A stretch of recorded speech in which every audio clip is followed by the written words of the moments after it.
आज हम बात करेंगे किसकी, बोन फ्रैक्चर की बात करेंगे। तो सबसे पहले देखो, ये बोन फ्रैक्चर होता क्या है। Bone fracture is a medical term for broken bone. यानी जब कोई हड्डी टूटती है तो हड्डी के टूटने के लिए जो हम एक मेडिकल टर्म इस्तेमाल करते हैं वो क्या इस्तेमाल करते हैं, बोन फ्रैक्चर। बोन फ्रैक्चर मतलब medically it is a breakdown of bone. अब हमें पता है कि हमारी बोन जो है, मिसाल के तौर पे ये मैं अगर बनाता हूँ कि ये एक बोन है, ये एक हमारी से फॉर एग्जांपल ये एक बोन है। बोन को मैं कलर दे देता हूँ, कोई सा भी कलर दे देता हूँ, येलो कलर दे देता हूँ। ये हमारी से फॉर एग्जांपल ये बोन है, लॉन्ग बोन है, फीमर भी आप इसको कह सकते हैं, इसको ह्यूमरस कह सकते हैं। ये एक लॉन्ग बोन बोन है। अब बोन के बाहर जो है ये हमारे पास क्या है, इसके बाहर आपको पता है स्किन होती है। तो चलें इसके बाहर में स्किन को जो है वो ऐसे ब्लू कलर दे देता हूँ। ये बाहर हमारे इसके मसल्स हैं, बोन के बाहर जितने भी मसल्स वगैरह होते हैं जो स्किन से, ये सब समझ लें, ये ब्लू पार्ट जो है वो वही है। अब आपको पता है कि हमारी बोन तो होती तो स्ट्रांग है, लेकिन कभी कभी अगर कोई ऐसी फोर्स बोन पर लगे जो बोन से ज्यादा पावरफुल हो, ऐसी फोर्स जो बोन से ज्यादा पावरफुल हो और इस बोन के ऊपर लगे, मिसाल के तौर पे यहाँ पर कोई फोर्स है, कोई एक्सीडेंट होता है, किसी भी चीज की एक फोर्स इस पर लगती है जो बोन से ज्यादा पावरफुल है, और बोन क्या हो जाती है, बोन जो है वो उस जगह से जो है वो, जिस जगह पे ये फोर्स लगी वहां से क्या हो गई, ये टूट गई। मिसाल के तौर पे यहाँ से ये बोन ब्रेक डाउन हो गई, ये बोन इस जगह पर ब्रेक डाउन हो गई। तो इस बोन के ब्रेक डाउन होने को हम क्या कहेंगे, बोन फ्रैक्चर। अब देखिए ये जो बोन फ्रैक्चर होता है, तीन टाइप के बोन फ्रैक्चर होते हैं। एक बोन फ्रैक्चर वो होता है जिसको हम कहते हैं सिंपल फ्रैक्चर। सिंपल फ्रैक्चर के लिए एक और लफ्ज इस्तेमाल किया जाता है, क्लोज फ्रैक्चर।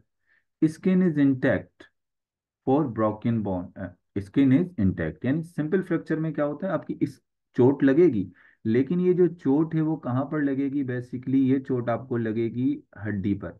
हड्डी पर ये चोट लगेगी, लेकिन बाहर स्किन को कोई नुकसान नहीं होगा, आपके बाहर के मसल्स या स्किन को कोई नुकसान नहीं हुआ।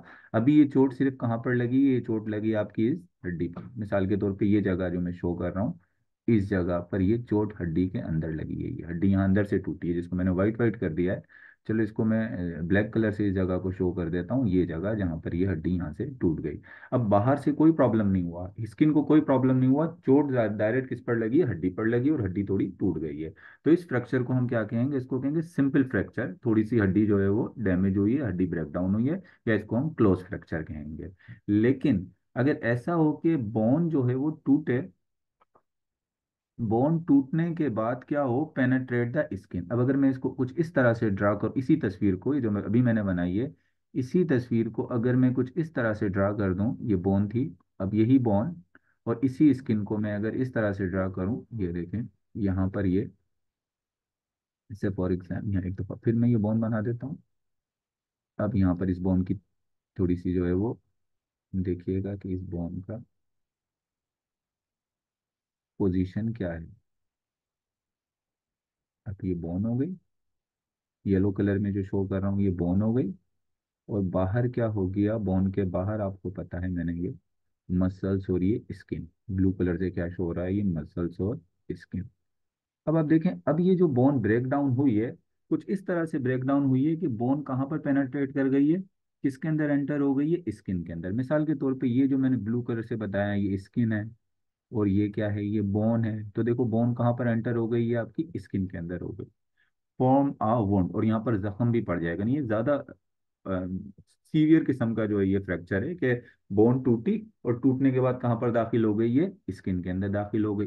तो इस फ्रैक्चर को हम क्या कहेंगे, इसको हम कहेंगे कंपाउंड फ्रैक्चर। सिंपल फ्रैक्चर में सिर्फ बोन टूटी थी, आपकी स्किन को या उनको कोई नुकसान नहीं हुआ था। यहाँ पर बोन टूटी और पेनेट्रेट कर गई स्किन में, और क्या बना दिया, जख्म बना दिया, ये हो गया कंपाउंड फ्रैक्चर। इससे भी एक सीवियर टाइप का फ्रैक्चर होता है, यहाँ बना देता हूँ मिसाल के तौर पर। अब आपको पता है कि जो हमारी रिब्स हैं, हमारी जो बोन्स हैं, उन बोन्स के अंदर जो हमारे पास ये कौन सी वाली बोन्स हैं, रिब्स की जो बोन है, ये मिसाल के तौर पे मैं यहाँ पर थोड़ा सा ऐसे बना देता हूँ। से फॉर एग्जांपल ये जो बोन है आपकी किसकी है, ये रिब्स की बोन है। अब ये जो रिब्स की बोन होती है, इनके इनके अंदर हमारे जो हैं वो ऑर्गन होते हैं। जैसे ऑर्गन के अंदर आपको पता है हमारा हार्ट होता है, यहाँ पर हमारे लंग्स होते हैं। अब कोई चोट लगे इन हड्डियों पर इतनी के ये जो हड्डियां हैं ये कहाँ पर एंटर हो जाएं, आपकी रिब्स जो हैं ये आपके ऑर्गन में एंटर हो गया, मिसाल के तौर पे ये लंग्स के अंदर एंटर हो गया या हार्ट में ये एंटर हो गई, जो है वो आपकी हड्डियां, इतनी तेज चोट लगी कि किसी ऑर्गन को डैमेज कर दिया, उस हड्डी के करीब जो भी ऑर्गन था। मिसाल के तौर पे हमारे हाथों की जो हड्डियां हैं, इनके करीब तो कोई ऑर्गन नहीं है, हमारे टांगों की हड्डियों के करीब कोई ऐसा ऑर्गन नहीं है, लेकिन हमारी रिब्स के अंदर जो है वो ऑर्गन्स मौजूद हैं। तो रिब्स पर कोई चोट लगे और रिब्स की जो बोन है वो किसी ऑर्गन को डैमेज कर दें, और तो ऐसे फ्रैक्चर को हम क्या कहेंगे, उसको हम कहेंगे complicated fracture. So these are three type of fracture and their description. ये तीन फ्रैक्चर हो गए और इनकी डिस्क्रिप्शन आपने क्या रखनी है, याद रखनी है। चलें, ये हो गया, हम नेक्स्ट टॉपिक की तरफ चलेंगे। ये बात हमने कर ली किसकी, हमने बात कर ली बेसिकली जो है वो बोन के हवाले से बात कर ली, बोन का फ्रैक्चर। अब हम बात करेंगे बोन रिपेयर की, यानी अगर एक बोन टूट गई है, उसमें फ्रैक्चर आ गया है, तो बोन ने फिर क्या होना होता है, क्योंकि लिविंग टिश्यू है तो ये क्या होगा, ये रिपेयर होगा। तो यहां पर मैं हेडिंग दे देता हूं बोन रिपेयर। हड्डी दोबारा कैसे रिपेयर होती है, कैसे जुड़ती है। तो चलो यहाँ एक दफा फिर यहाँ पर एक बोन बना लेता हूँ। तो फॉर एग्जाम्पल ये फिर येलो कलर की क्या है, एक बोन है। तो मैं कह देता हूँ ये येलो कलर की क्या है, ये बोन है। वो कलर दे देते हैं, येलो ही कलर दे देते हैं। ये बोन है जिसको मैंने क्या कलर दे दिया है, ये येलो जो है वो इस बोन को मैंने कलर दे दिया है। अब आपको पता है कि जो हमारी बोन्स होती हैं ये लिविंग टिश्यू हैं, तो इनके अंदर क्या होती हैं, ब्लड वेसल्स भी होती हैं। तो चलो ऐसे ही मैं बना देता हूँ सिंपल सी, ये ब्लड वेसल सेल भी होते हैं इनके अंदर, आपको पता है बोन के जो सेल होते हैं। तो बोन अगर टूट जाए से फॉर एग्जाम्पल, अगर मैं कहता हूँ कि ये बोन यहाँ से डैमेज हो गई, इस जगह से, ये जगह है यहाँ से बोन क्या हो गई, ये टूट गई है, चलो इसको सीधे सीधा यहाँ से तोड़ देते हैं कंप्लीट, यहाँ से क्या हो गई, ये बोन टूट गई है। अब ये जो है वो रिपेयर जो है वो किस तरह से होना शुरू होगी। तो बोन का जो रिपेयर होने का प्रोसेस है वो 4 स्टेप्स पर क्या है, कंसिस्ट है। कितने स्टेप्स होंगे इसके टोटल जो है वो, मेजर जो स्टेप हैं वो हैं 4। इसके जो स्टेप्स हैं बोन के रिपेयर होने के, वो कितने स्टेप्स हैं, 4 मेजर स्टेप्स हैं। यानी बोन के रिपेयर होने के कितने स्टेप्स हो गए, 4 मेजर जो है वो स्टेप। सबसे पहला जो स्टेप है जिसको मैं सबसे पहले डिस्कस करूंगा यहाँ पर, वो है जिसको कहते हैं हीमाटोमा और क्लॉट फॉर्मेशन। ये हो गया सबसे पहला स्टेप, हीमाटोमा और क्लॉट फॉर्मेशन। अब इस स्टेप में देखो होता क्या है, when a bone breaks, blood vessels in the bone and perhaps the surrounding tissue are torn and hemorrhage।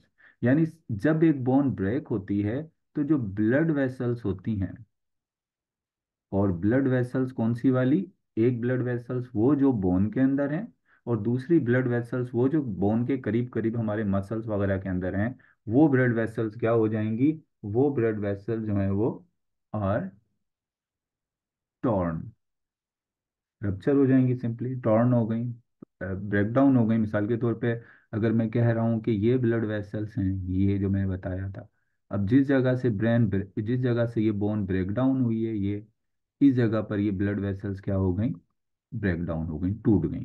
जब ब्लड ब्लड वेसल्स जो हैं वो ब्रेक डाउन होंगी, तो हमें पता है कि उसमें से क्या होगा, ब्लड जो है वो निकल कर कहाँ आ जाएगा, बाहर आ जाएगा, टॉर्न होंगी, और उसके साथ क्या हो जाएगा, उसके साथ जब ब्लड वेसल टॉर्न होती है तो उसके साथ क्या हो जाता है, उसके साथ हेमरेज भी हो जाता है।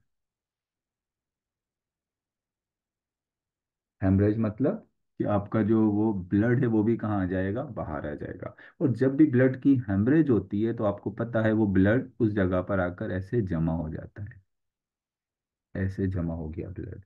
और जब ब्लड जमा हो गया तो ब्लड का जो क्लॉट बनता है उसको हम क्या कहते हैं, उसको हम कहते हैं बेसिकली हीमाटोमा। तो इसके रिजल्ट में क्या होगा, haematoma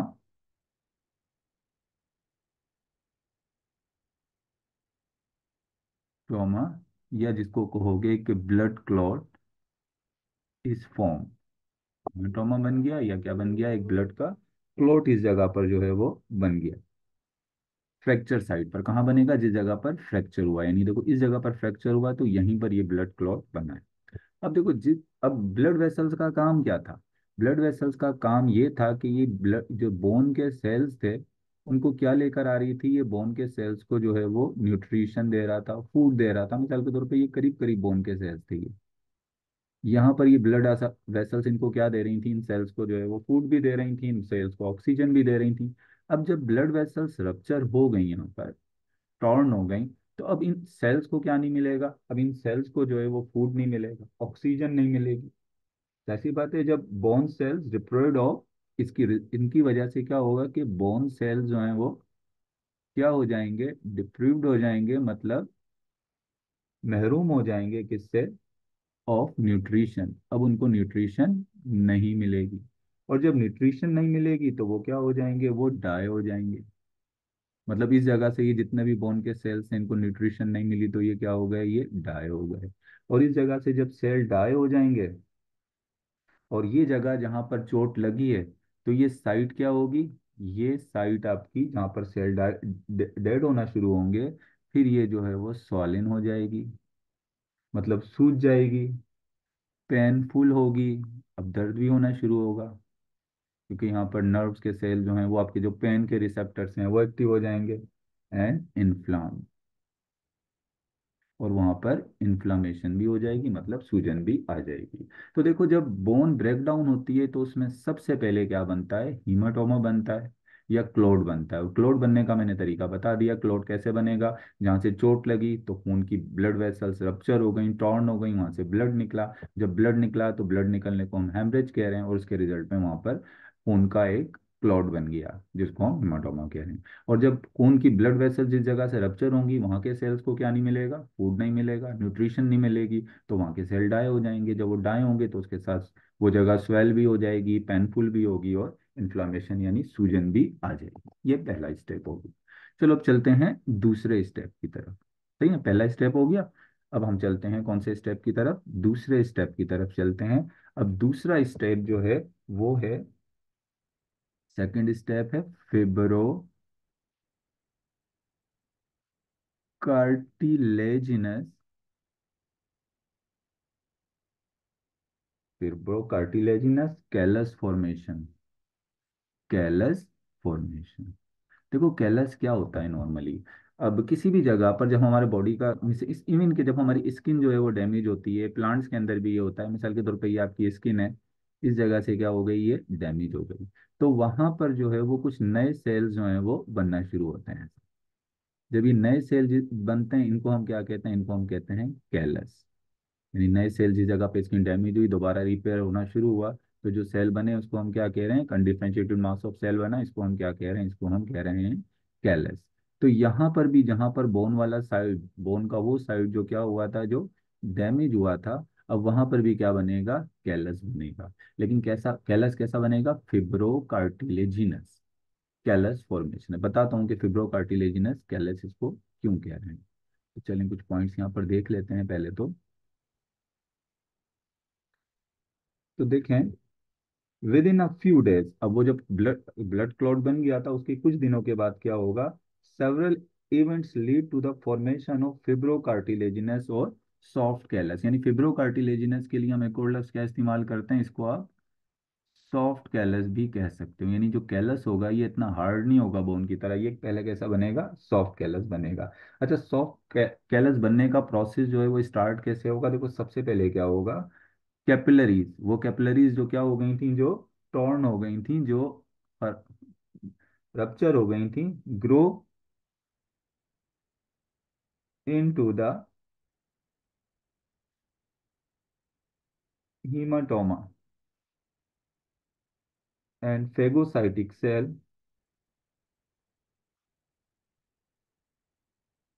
and phagocytic cell begin invade and begin clearing up the debris, the debris. चलिए दोबारा वही एक ब्रोकन बोन में यहाँ पर बना देता हूँ, जो मैंने पहले जो है वो ड्रा की थी, उसको एक बार फिर मैं यहाँ पर जो है वो ड्रा कर देता हूँ।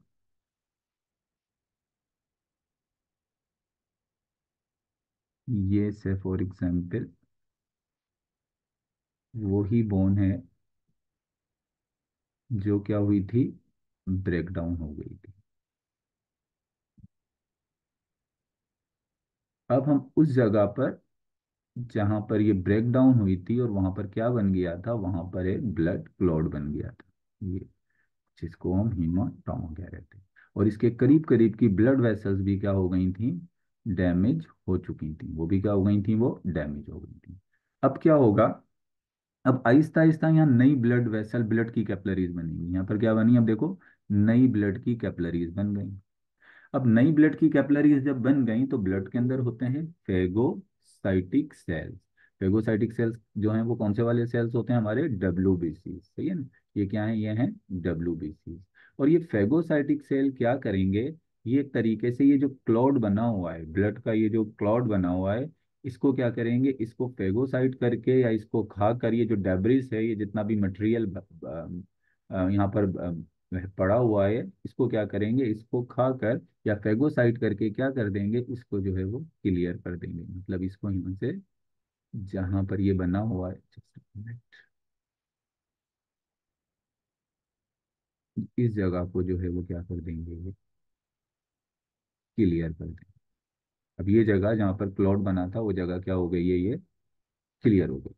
अब जब ये जगह क्लियर हो गई तो इसके बाद जो है वो क्या होगा, जगह के क्लियर होने के बाद अब यहाँ पर क्या होगा, तो यहाँ पर जब ये जगह क्लियर हो जाएगी, अब फ्रैक्चर, इसके बाद क्या होगा, osteoblast in conjunction with the cartilage forming and secreting a porous mass of bone and cartilage callus। अब यहाँ पर क्या होगा, आपको पता है बोन फॉर्मिंग सेल्स कौन से होते हैं, वो होते हैं ओस्टियोब्लास्ट।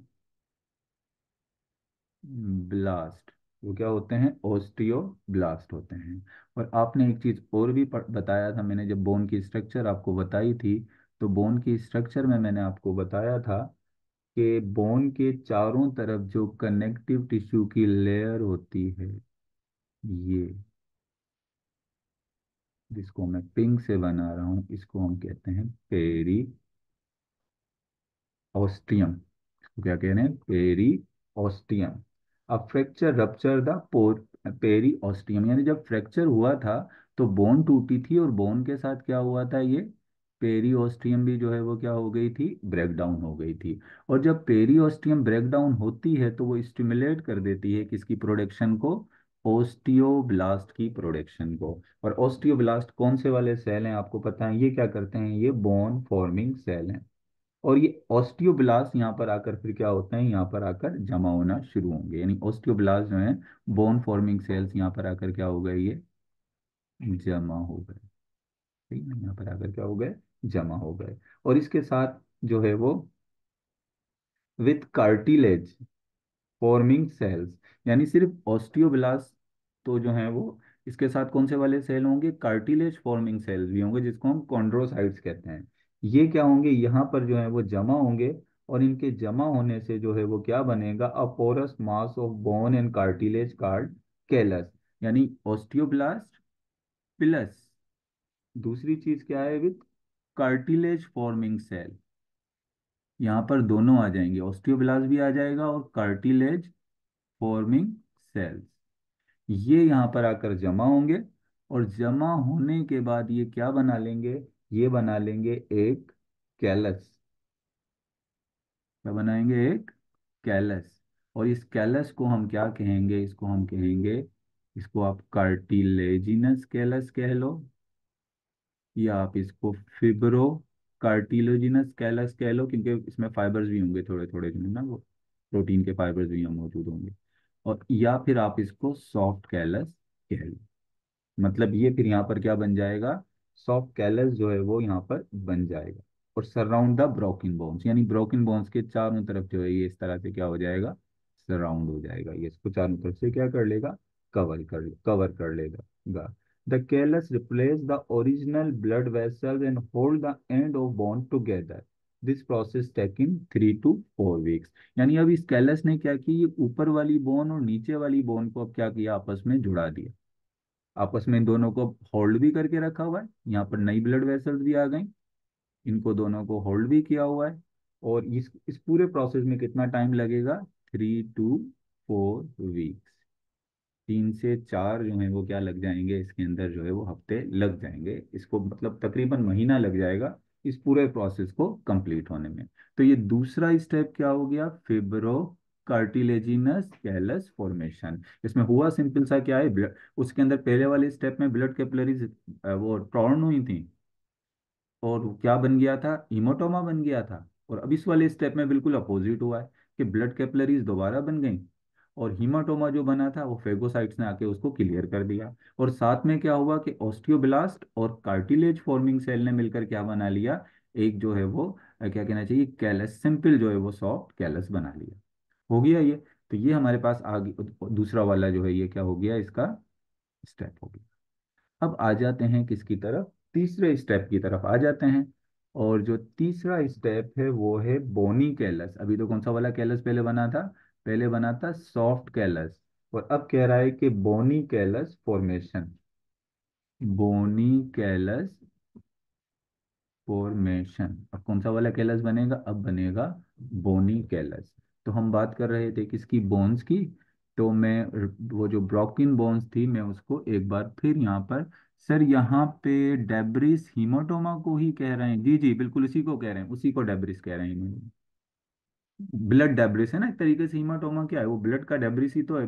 डेब्रिस को उर्दू में क्या कहेंगे, कि वो जो एक डेब्रिस होता है, बचा कुचा जो है वो। अच्छा अब इधर आ जाते हैं दोबारा। ये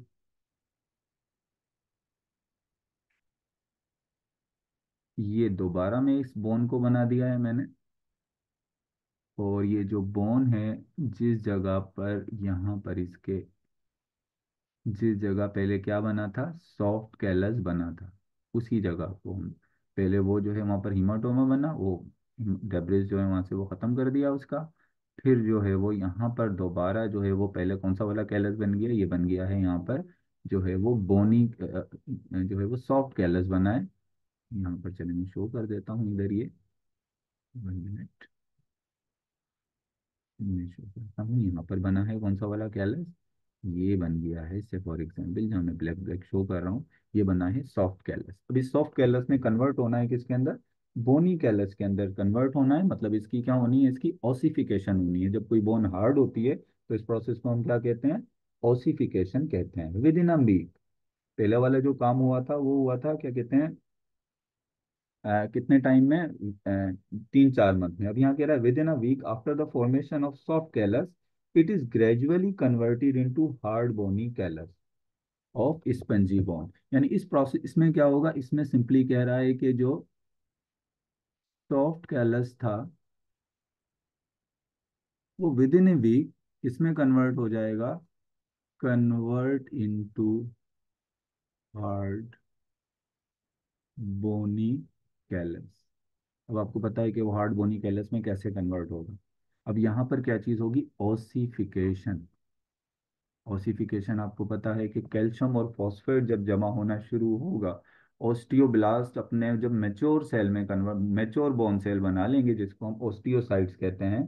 और उसके बाद फिर क्या होगा, उसके बाद फिर जो है वो उसमें कैल्शियम और फॉस्फेट जमा होगा, तो वो किस में कन्वर्ट हो जाएगा, वो बोनी कैलस के अंदर कन्वर्ट हो जाएगा। और आपको पता है कि बोनी कैलस ऑफ स्पंजी बोन, अब आपको पता है कि जो हमारी बोन्स होती हैं बीच में से क्या होती हैं, क्या होती हैं, वो थोड़ी होती हैं पोरस। यानी बोन जो है बीच में थोड़ी सी पोरस होती है, और उसको हम क्या कहते हैं, स्पंजी बोन। तो सबसे पहले ये जो बोनी कैलस बनेगा कि कहाँ बनेगा, सेंटर के अंदर, जहाँ पर कौन सी वाली बोन है, जो है हमारे पास स्पंजी बोन है। रामीन सर ये कन्वर्ट कैसे होगा, अभी रामीन मैंने आपको बताया कि नॉर्मली जब हमने बोन बनने का प्रोसेस पढ़ा था, जिस वक्त मैंने आपको बोन फॉर्मेशन पढ़ाया था, तो मैंने आपको कहा था ये ओस्टियोब्लास्ट होते हैं, बोन फॉर्मिंग सेल। जब ये ओस्टियोब्लास्ट मैच्योर हो जाते हैं तो ये बना लेते हैं ओस्टियोसाइट्स। और फिर इन ऑस्टियोसाइट्स के चारों तरफ जब कैल्शियम और फॉस्फेट जमा होती है, इनका जो मैट्रिक्स होता है, यानी इनका जो सराउंडिंग होता है, उसमें जब कैल्शियम और फॉस्फेट जमा होता है, तो फिर क्या होता है, ये बोन जो है वो क्या हो जाती है, हार्ड हो जाती है। तो ऐसे यहाँ पर भी हुआ होगा कि ब्लड से जो है वो बोन, ये कैल्शियम और ये फॉस्फेट और ये मिनरल्स जो है यहाँ पर आकर क्या होंगे, डिपॉजिट होंगे, जिससे ये क्या हो जाएगी, जिससे ये जो है वो ये जो बोन है वो क्या हो जाएगी, वो हार्ड हो जाएगी। सही है ना। ऐसे बोन जो है यहाँ पर हार्ड हो जाएगी। अब क्या होगा, bony callus formation continue until the firm union is form about 2 month later. यानी पहले अब बोनी कैलस बनने का प्रोसेस तो कंटिन्यू चलता रहेगा, कि क्या बन जाए, एक फर्म, यानी एक हार्ट जो है वो क्या हो जाए, बोन बन जाए, और दोनों आपस में पहले तो सेंटर में होगा, फिर ये कॉम्पैक्ट बोन जो होती है चारों तरफ, इसमें भी क्या होगा, बकायदा जो है वो क्या बन जाए, ये बोनी कैलस पूरा का पूरा ये क्या होगा, ये बन जाएगा। और दोनों बोन्स जो है वो एक दूसरे के साथ मजबूती से जो है वो क्या हो जाएंगी, जुड़ जाएंगी।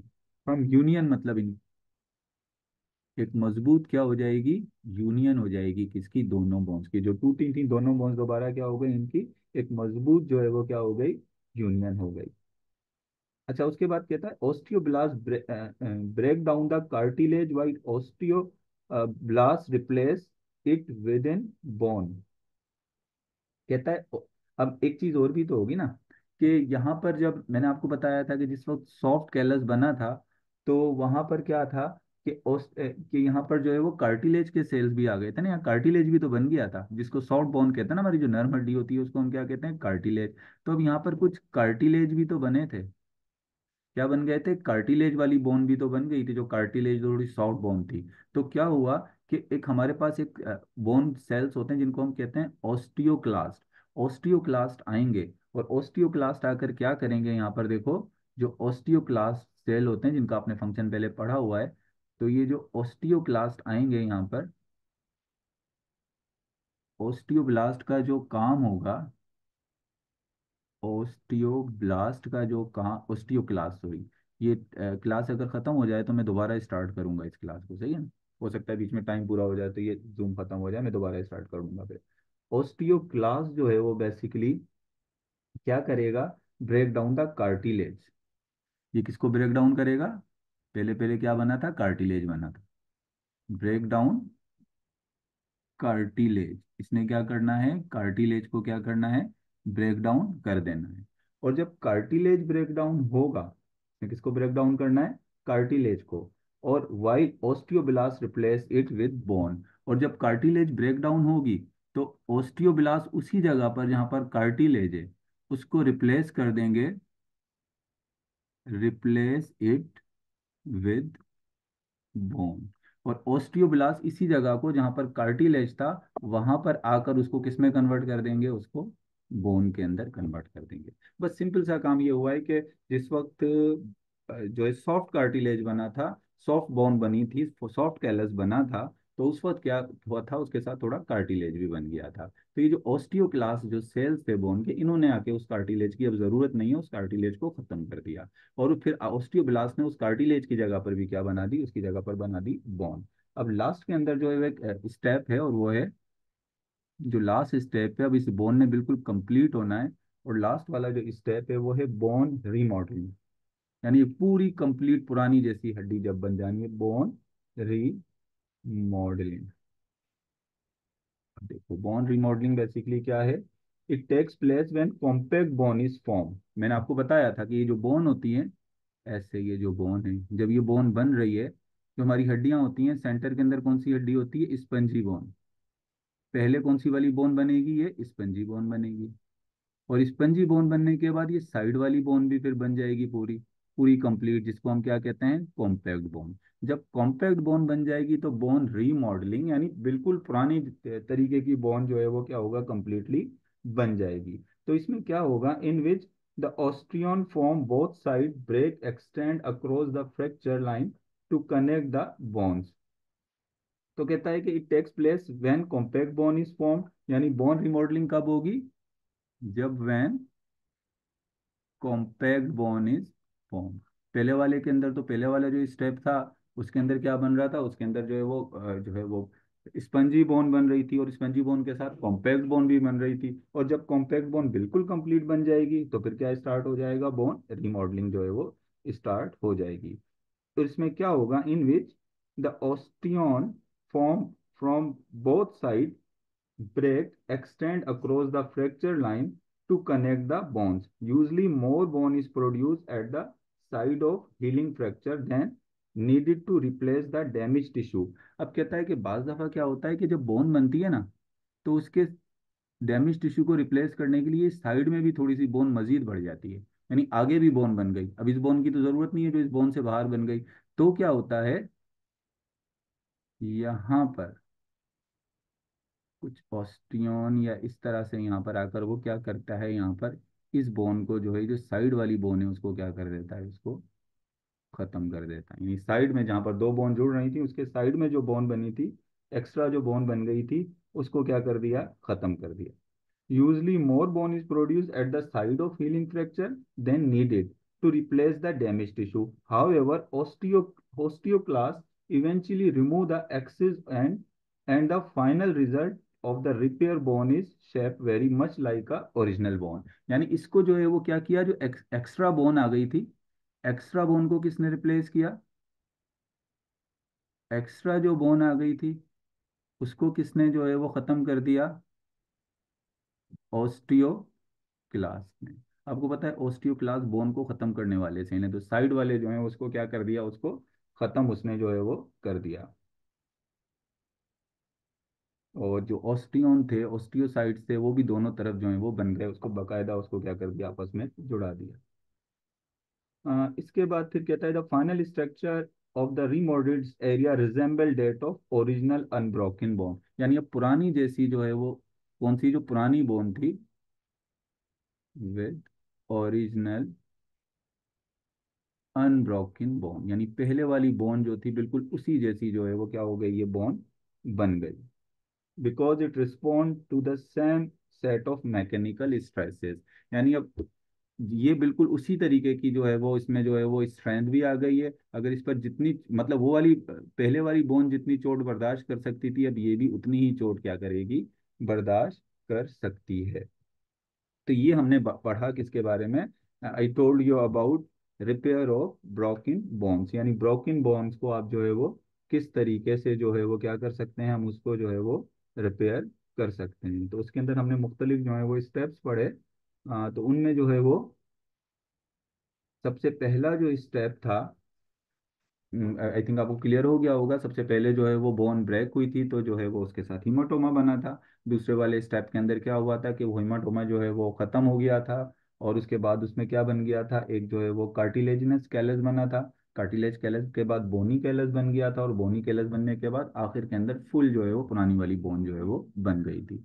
चलें, यहाँ तक मैंने आपको बता दिया। अब ऐसा करें, आप मुझसे जो है वो इससे रिलेटेड अगर कोई क्वेश्चन करना है तो